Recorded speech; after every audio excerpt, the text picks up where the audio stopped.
Hey guys, I just wanted to come on here for a minute to talk about the passing of Bob Mulcahy, who left us last night at the age of 85.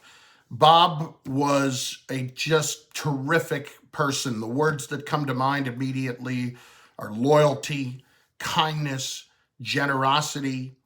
When it comes to Bob's Rutgers legacy, it's unquestioned. We know all that work he did all those years ago serves as a pillar upon which Rutgers athletics is built today. Everything that we have become, Bob has been a big part of that. And of course, the hiring of Greg Schiano 20 years ago was one of the most important events in Rutgers athletics history.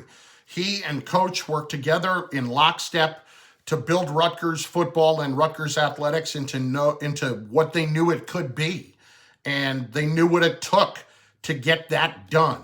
And I know Bob was so happy when coach returned a couple of years ago, and we are back on that path to getting back to those new heights. And then there's Bob the person, and I never like to use the letter I when you're talking about the legacy of another, but I do want to share a personal story or two about Bob. First of all, I owe my entire Rutgers career and connection to Bob. He hired me 20 years ago to work the sideline on the radio broadcasts with Tom McCarthy on play-by-play, who's now one of the lead voices at CBS and also, the voice of the Philadelphia Phillies, and of course Tim Pernetti as well.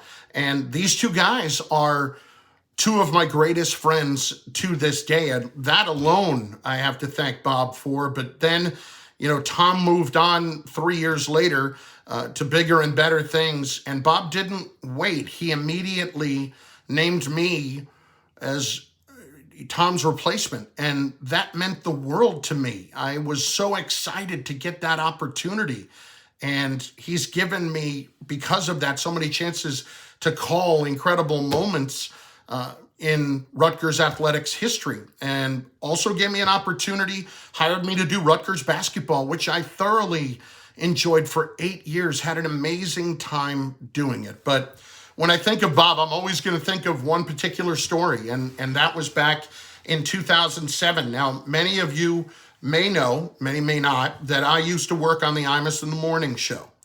And of course, there was the incident with the offensive comment that Imus made about the Rutgers women's basketball team.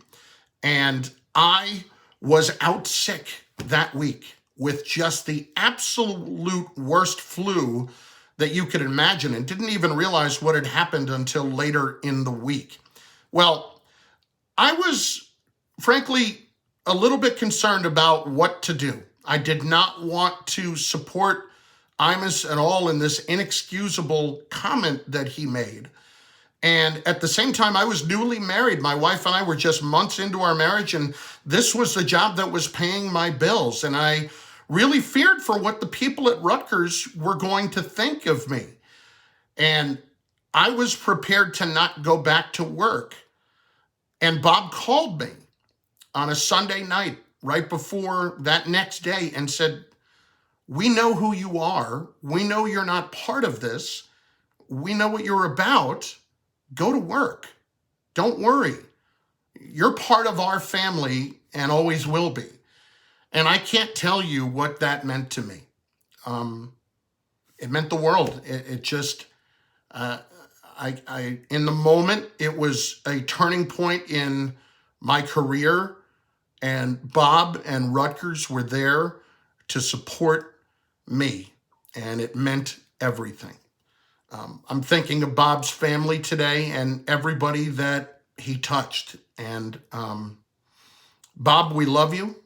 And we will miss you, and thank you for everything that you've done to touch us along the way.